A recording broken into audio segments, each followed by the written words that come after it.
Unfortunately, content watchers, it looks like the man, the myth, the legend that is Luke Wright is coming across. He might be wanting to have a chat.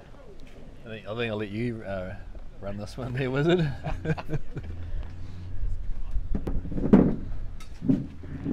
Alrighty, we do have Luke Wright joining us, team. Kia ora, Luke, how are we? Morena, fellas, how we going? Well, I'll be honest with you, Luke, I would be very much so a happier Wizard if we didn't have the Hessian and the covers constantly moving today. Yeah, well, you don't get this in the Hawke's Bay. I'm definitely learning this for the first time that the weather is changing in Hamilton every 15 minutes. So, Oh, it's not only that, mate, it's most of our politicians change every 5 minutes too. yeah, a little bit nervous to say if that's good or bad at this point. What I would say though is that it really does feel like moving day already on day 2. Can the batters stick it out for the first 30 minutes and drag out the set-in pink bellies, or we'll set in strike twice early? Well, we did have a bit of a chat with Stifler and Babu just now as well, and Babu's actually come up with another brilliant name for the Sheriff as well, because he believes that the Sheriff isn't much of a containment man. He believes that he is currently containing the Beast, and that the Beast might be coming out pretty quick from the Sheriff this morning. What do you reckon? Well, I tell you what, I had the pleasure of rooming with the Sheriff last night, and I can tell you now Keep it PG, please. he was a great big teddy bear. So you know the Beast may come out, but we might need a full moon. I'm not too sure, but I can tell you now he was a big teddy bear last night. He does seem the caring type, doesn't he? Let's say working within the security industry, you would think that he does keep a hard line, but surely there's got to be a soft side to a bloke like that. Yeah, I don't want to confirm or deny, but I'd imagine I'd say that he was relatively cuddly. What I would say though is that with the rain coming down with the showers this morning, we're probably seeing more runs from the pavilion to the covers than you and I put together, unfortunately. Any thoughts on that, Dom? Well, to be fair, that was one of the reasons we did need to get Babio out here, because he had a front row seat to what has been labelled by everybody as the ball of the test match, which induced a false leave early on in the day. But I would have to agree with you there, Marmite. There's been a lot of movement between the two. I don't think I would have actually run that far in my cricketing career as much as what those covers have come on and off. I'm actually really looking forward to being able to contribute with the ball today. I think with all the covers on and off and the showers today, we're probably seeing the pitch get a little bit freshened up. And to quote one of my best coaches I've ever had, Brendan Bracewell, nice little name drop there, I'm really looking forward to digging a hole on that 5 metre leg today. And if I do recall correctly as well, Vindaluke, in the pitch inspection earlier this morning, you were talking to one of your fellow Ocean Beach club members saying that you were willing to risk your spine for the Movember 11 to get even more of a hole in the pitch out there. Yeah, I think there's a bit like my batting, maybe more enthusiasm than output. But no, really looking forward to getting the ball to sing. Please do not tell my wife, but I do intend to swing it both ways today. So, no, again, lots of enthusiasm. I haven't touched a red ball for maybe 7 or 8 years. And actually, funny story, that 7 or 8 years was at Galloway Park, or what we like to refer to in Hawke's Bay as the grind of Galloway, where Elliot Santner put us to the sword for about 12 hours in the field. So if you're listening, Elliot, well done. I haven't forgotten you. But yeah, so welcome back to Hamilton, and really looking forward to contributing. You mentioned your enthusiasm, it was very clear from the comms box yesterday as well, and it had been mentioned that it felt like you were channeling your inner mana Slabskakni with your calling out there. What brought that on? Oh, it's like anything. I like to, I suppose, imprint my presence on the fixture, show real intent, try and show maybe a little bit of intimidation, presence, and sort of start dominating the opposition. If I can do it verbally, if my talent won't support it, then I will. Geez, these questions are actually working well, rolling into each other, because you've now just mentioned looking at dominating the opposition. I did hear from your batting partner yesterday that there was almost an attempt at dominating his batting partner in terms of playing a beautiful cut shot, and instead of waiting for anyone else to tell you it was a good shot, you decided to tell everyone there was a good shot. I think the thing is too about cricket is that if you could be a duck on water, right? You can look calm on the surface with your webbing and your feet paddling away without any idea of where you're going or what you're doing. So if I can exude confidence by telling everyone on the field that I think that was a great shot that I just played, I think it does sort of maybe create doubt in their minds that this is one we've got to watch. To be fair, I think the last time I saw a bloke do that, it was one Daryl Mitchell over in India after he smacked a ball about 30 rows back and said, "Wow, that's big." Well, it's not often I get compared to Daryl Mitchell, but I'll take that, thanks, Dom. I feel like it's almost a like-for-like comparison in terms of cricketing ability and what you bring to Movember as to what he brings towards the Black Caps. Yeah, and I think, again, it's just about that level of intent and confidence, and I think cricket, sometimes you can make things happen and sometimes things can just happen for you with a bit of luck. So I'm definitely of the view that you can really try and make things happen, and one thing you can control is effort. And if that's telling everyone on the field how good my cut shot was, or telling everyone for a 2-hour rain delay how I intend to take fifer and dig a hole on the 5 metre length, I'm your man. We did send, Shoey was wonderful enough to send out a questionnaire before our test match started, and you were one of the humans who did fill it out as well, which is lovely of you. May not be a surprise, I like to talk about myself. I do notice though that we've only actually got one nickname for you in there. We've got Marmite. Was that a self-prescribed name, or? Well, it's a little bit like what we've just been talking about. If you're exerting confidence and you're telling everyone how good your cut shot is, sometimes that can be perceived as arrogance, or especially when you're walking away at 3 or 14. But the theory is with the Marmite nickname is that a lot of New Zealanders love Marmite. The spread itself.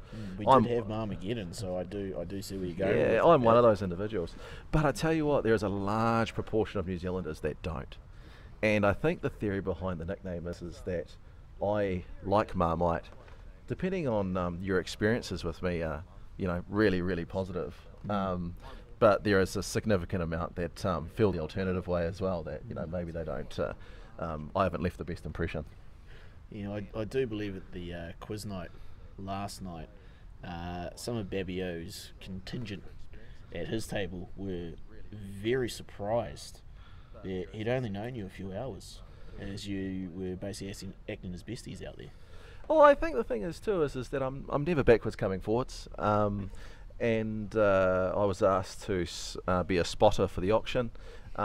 Just a quick shout out to Craig Bullock. Congratulations, wonderful fundraising event.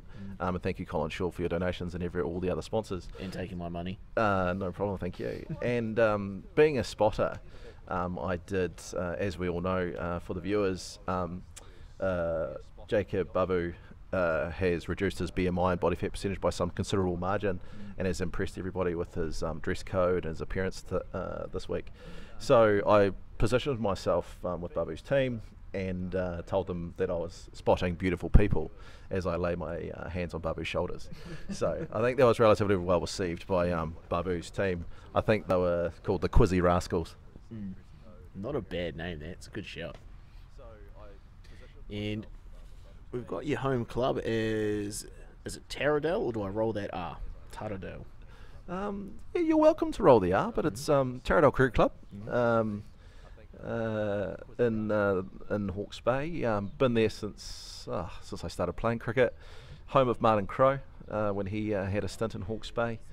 One Ajaz Patel. Yeah, Ajaz Patel has come when he's moved to the region, has called it home. Some other cricketers involved, Doug Bracewell, a man in the media at the moment, but I just want to pass on my support to Doug. He's a lovely bloke, lovely family, real community man, so I'm sure we'll see him on the cricket field shortly. But I actually feel like you've left the biggest name off that list so far as well there, Vinda. I see there is a Colin Shaw that comes from the Taradale Club too. Yeah, and I think that's probably what's what I'm looking for. That's someone that people might not know about. Under the radar hero, one could say. Yeah, well, Colin is an absolute stalwart of the Central Hawke's Bay Cricket Club. Home at Onga Domain, lovely place to play cricket. Furlong Cup fixtures are played there over 2 days. Home to the Shaw family, his son Angus Shaw playing first class cricket for the first time this year, coming off the back of 100 in his debut last year. Cousin Robbie Shaw played for New Zealand A, coming out of Onga as well, leg spinner. Spent some time with Shane Warne's coach in Australia. So there's some really, really good stock coming out of the Onga Cricket Club. But Colin Shaw is a young fella, really came to the city of the township of Taradale and played a season there, and I think you would absolutely despise me mentioning that. So we might just keep that on from the skipper. We've just found our fine league for the next few days. Yeah, it's an incredibly controversial discussion topic, but one that I'm more than happy to discuss. And you have put down for how you pay your bills that you are the friendly neighbourhood banker as well. How long have you been banking? I've been banking for maybe since back in New Zealand, maybe 8 or 9 years. I'm currently at BNZ, where we find a way. We're the People's Bank, so I'm out there in the community supporting businesses. It can be a relatively challenging economic climate at the moment for New Zealand households. So the BNZ's there for New Zealanders, everyday New Zealanders, and I'm really proud to associate myself with the BNZ. Nice, man. That's good work. And I do believe before you did get into banking as well that there was a very short stint of a career over in the UK that didn't exactly go the way that was intended, but still had a very positive result. I'm not entirely sure what you're getting at, but I was very fortunate to play cricket in the UK in the southwest in Devon at the Sandford Cricket Club. They're wonderful people, welcoming people. Like any young person, you move in with families. The Ashplant family took me in, wonderful place in Crediton, and lifelong friends. And ended up working for the Thrifty Car and Van Rental Company in the southwest. Their head office happened to be there, and I got to travel the country with my girlfriend and now wife, love you darling, and we had a wonderful experience. And I do see that you had a little bit of time in the Abu Dhabi Gentlemen Cricket Club. Tell us a bit about how that either comes about or how that works. Yeah, again, just career took me there. Working for back of the house, BOTH. Alan Donnell, wonderful Kiwi, not well known, New Zealand under 17 rep, centre back. You wouldn't think that now. He's probably looking more like a number 8. All the best, Alan. Love you. And a good friend of mine from Taradale stalwart, Wayne Wilkinson, helped me get over there. And the Abu Dhabi Gentlemen's Cricket Club, famous for the camel with a top hat wearing a monocle. Nice. Home ground is the Abu Dhabi Palace. Ooh. So little eye-opener for young Taradale lad. you know, to get through the security in your whites, to park up, to then have the staff drive you through the palace grounds on golf carts, to then get to what was probably one of the most beautiful beachfront grounds that you could ever ask for. Almost felt like the Caribbean. And yeah, just a lovely place. Again, lovely people, very friendly, wonderful expat community, and cricket obviously is loved there. Sheikh Zayed Stadium, we had the pleasure of playing on the test ground under lights, and you know, just playing short format cricket. Probably not a great standard, to be honest, but really, really enjoyable time. And that took us to Dubai, playing at the ICC and Dubai High Performance Centre, and you know, those sorts of things are just a bit more of a giggle really when you pinch yourself and you find yourself on those grounds. And lovely story there actually. In my time in the southwest, the Overton brothers, who both represented England, both from North Devon. North Devon famously good at cricket, and England A was playing Pakistan A on the neighbouring ground. So I think they were on the turning wicket and we were on Perth, the whacker, the bouncier wicket. And you know, walking past the England contingent while they're watching their batters, you know, one of the England internationals waves out, "Hey Luke, you know, how you going?" So put my hand through the cage and shake hands with Craig or Jamie, I have no idea which one's which, and say hello and stuff. So that was really, really cool. And you know, I see Jamie and Craig still highlights on Instagram and stuff like that. So obviously they'll remember who I am. So I'm sure they do, mate. Now, possibly a contentious point. You did say that it was one of the most beautiful beachfront grounds over in that part of the world. I do believe the Ocean Beach Cricket Club also has a beachfront ground, does it not? Yeah, Ocean Beach is steeped in Hawke's Bay agri community history, farming community. We have Andy Lowe, wonderful contributor to the community, has revamped the facility into a cricket ground. We have a wonderful fully operational woolshed. It can be used for corporate events. There's screens in the woolshed, a huge fireplace, still fully functioning. And this is the townie telling you this. Please do not test me on what a woolshed does. But the full history of how that's come about, and some, you know, agri fanatics will tell you how fantastic that is. But I've spent a few nights there having a few lemonades and just chatting away after cricket. It's fantastic. So the Ocean Beach ground, mid-innings go for a swim, after the match go for a swim, take it all in. You drive in over a hilltop, and as you're coming down the driveway you can see the water, the beach, the greenery. It's amazing. Cape Sanctuary, I believe, is operated by Andy and Liz Lowe. Again, neighbouring the cricket ground, Kiwi Sanctuary, you know, native birds, wildlife, all that sort of stuff, all, you know, donated and kindly looked after by Andy and Liz. They do a great job, and it's amazing to have that around. I think last time I spoke to Liz, she said there was some sort of 99.9% no what do we call it, predator free and stuff like that. So I think there was a red light or an infrared camera picked up on something. They went out and sorted that something up pretty quick. So I was pretty impressed as the old townie. Yeah, no, it sounds like they're doing amazing work out there. Now, correct me if I'm wrong, Vinda, it looks like it's been sunny for a fair few minutes at least. So what are you thinking the chances are of us getting a little bit of play in shortly? Yeah, you know, like you say, you have alluded to me being Vinda Luke. The sun's come out. We're probably at one pepper hot. I think we will be getting the covers off any moment now. The groundsmen have given us some indication that it's going to be some play in the next, we're going to have on and off play probably for the next hour.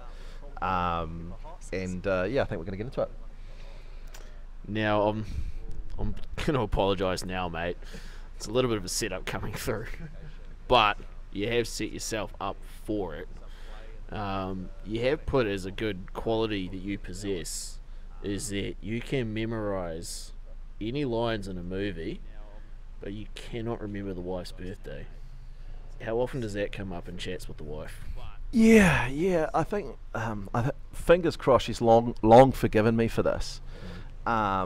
But there is some confusion between my brother-in-law and my wife's birthdays, the 20th and the 25th of May. And depending on, when you ask me this, what stage of the calendar year you ask me that, I do struggle. Even speaking to you now, I'd like to say it's the 25th. Really hope she's not listening. But yeah, it's funny, what concussions can do to the brain, and what long-standing brain injuries can do. But like a moustache, I think omega-3 fish oils and things like that can help repair some of the damage. G'day, Logan here again. So just touching on that, obviously it's quite a serious subject, these concussions, and we're seeing it quite more and more in professional sport. So do you want to talk about that a bit further? Did you have some concussions playing sport, or? Yeah, I mean, like a lot of young Kiwis, you play rugby and cricket, and you get into any sport or get into what you can do in the summer, and during young rugby years, my tackling technique wasn't great. Got a few head knocks and things like that, all accidental, nothing untoward, and eventually I think I got advice from my GP, and I think the local rugby union doctor, to say, hey, unless you're going to be pretty serious with your rugby, it's probably time to give it away. And I eventually took on that advice, and it wasn't something I took on easy, playing a social sport and stuff, but you got to look after yourself, and we talk about my wife's birthday as a bit of a laugh and things like that. I don't think she would take my concussions as a legitimate reason, but no, you got to take care of yourself. Someone that was relatively prominent in the media that I used to read about and has done articles in New Zealand Herald is Steve Devine. Yep. Steve's been quite prominent in some of the feedback he's given around some of the effects. I saw an occupational therapist for 6 months. I was about 24, 25 years old, and seeing the progression of those meetings and see me sort of learning the tools to learn your memory exercises and things like that, and gives you a bit of confidence back. But I'm not a big fan of unnatural light in rooms, not a big fan of loud radios in cars, those sorts of things. Do struggle with that a little bit still, but by all accounts, if anyone's listening that has those challenges, I'd say that you can definitely come out the other end with a bit of help and advice and learning the tools to get by and stuff. Yeah, I guess I'm assuming your age here a little bit, but back in those times, concussion wasn't a thing, right? It was just hard enough and play on, right? 100%. And I guess too, it's embarrassing to walk off a rugby field and say I'm dizzy. It's not cool. It's not a broken arm or a dislocated knee or something, and I don't know if the culture's still the same, to be honest. I'm not in and around the club rugby scene as much as I'd like to be with a young family, but I don't know if it's necessarily always fair on coaches and administration staff and stuff to say it was, they pressured me or made me do things. I don't think that's fair. I can always walk, make my own choices as an adult, but I think there was definitely for me an attitude of, like coming off because you're dizzy is probably not a real sign of toughness. No, I can definitely say that I'm involved in some of the junior club rugby, and that's a massive focus for coaches and managers and parents as well, and